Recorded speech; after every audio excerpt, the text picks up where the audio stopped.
Será que a Igreja é de direita?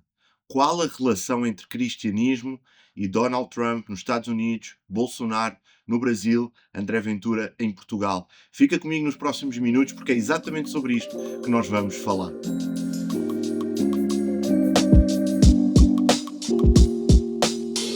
A Igreja precisa de se expressar sobre aquilo que acredita ou não como sendo verdade a nível de propostas políticas. Em ano de eleições, por exemplo, eu tenho várias pessoas da Igreja, vários cristãos, a virem ter comigo, dizer: Elias, em quem é que eu vou votar? Porquê? Porque existe uma demissão, muitas vezes, daquilo que é a Igreja, daquilo que são as lideranças cristãs, porque eles querem ser tão isentos, e eu percebo. O fim até é bom. O fim é não criar um viés político dentro da Igreja, o que está correto. O fim é a preocupação de não associar a Igreja a um determinado partido político, e também está correto. Só que isso, por vezes, quando nós tentamos ser tão imparciais, que caímos na omissão. E quando nós caímos na omissão, nós deixamos todos os cristãos completamente à deriva, sem saber para onde vão. Então não há problema de a Igreja dizer: nós somos a favor disto, nós somos contra isto. Olhar para programas políticos, que é isso que eu dou como resposta às pessoas. Vê o programa político deste candidato, daquele candidato, todos os candidatos, todos os partidos, e confronta com as nossas verdades bíblicas. Tenta perceber aquilo que é a favor e aquilo que vai completamente contra. Aquilo que nós podemos dizer: ok, podemos negociar com isto, podemos nos sentar a uma mesma mesa, mas não podemos negociar com aquilo.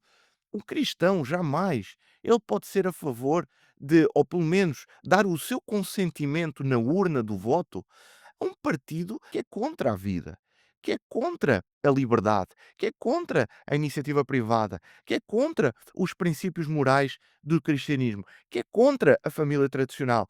A Igreja precisa de posicionar nisso, porque senão o que é que nós estamos a fazer? Apenas liturgias ao domingo, que são muito boas, e que isso também é a Igreja.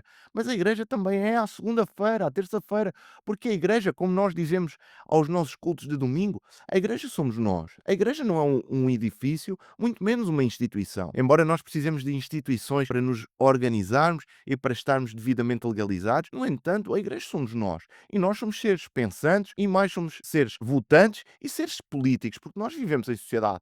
Então a Igreja, ela precisa de alguma forma, pegar numa carta de intenções de um partido, precisa de pegar em propostas políticas e avaliar e dizer: isto eu consigo negociar, isto jamais eu posso negociar, isto eu concordo, isto ofende diretamente os princípios e valores bíblicos, e, portanto, eu não posso coabitar com isto.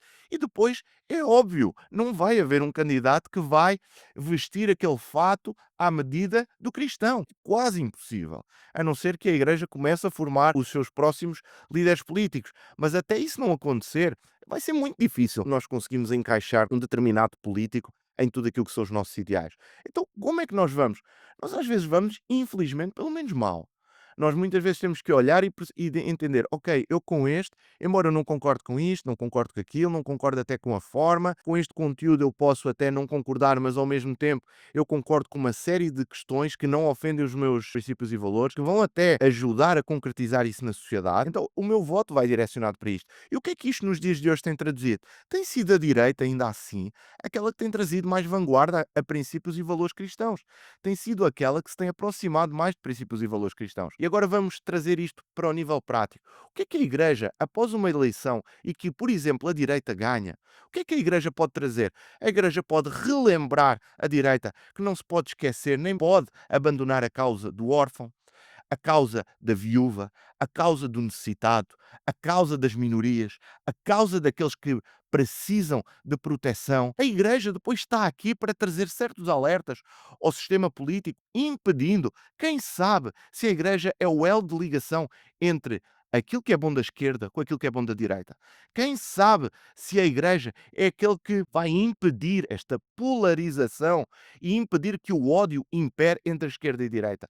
Quem sabe se esse é o papel da Igreja, se é unir e recentrar aquilo que são as faixas desta estrada para convergir para o ponto comum, que é a população. Então a Igreja precisa tomar o seu lugar. E é só nós regressarmos à Bíblia Sagrada, que é o nosso manual enquanto cristão, e percebemos que a Bíblia está carregada de exemplos de homens que eram homens de Deus, que eram homens que seguiam princípios bíblicos e que tiveram uma certa ligação à política, e isso trouxe bem-estar à sociedade. Nós vemos isso. Moisés, quando ele libertou o povo, ele fez a negociação com quem? Com o poder político. Nós vemos Davi, que assumiu a posição de reinado. O que é a posição de reinado nos dias de hoje? Poder político. Esther intercedeu junto do rei perante um povo para não destruir um povo. Novamente, a igreja e poder político. Nós temos também o caso de José, nós temos o caso de Daniel e tantos outros. Portanto, a igreja nunca esteve divorciada da política. Não é nos dias de hoje que a igreja deve estar. Então, se tu és cristão, começa a sair do teu lugar de omissão e a entrar num lugar de ativo, porque o reino de Deus, ele não é omisso, ele nem é passivo, ele é ativo. Eu espero que isto tenha trazido alguma clareza às tuas ideias, clareza ao teu posicionamento. Se tu gostaste deste conteúdo, coloca aqui um like, subscreve o canal, envia este vídeo para os teus amigos, para os teus familiares. Se tu não concordas, o que é fantástico, eu gostava até de chamar aqueles que não concordam para posicionarem-se aqui de baixo. Coloca o teu comentário, diz porque é que tu não concordas. Eu tenho todo o gosto em debater algumas ideias contigo.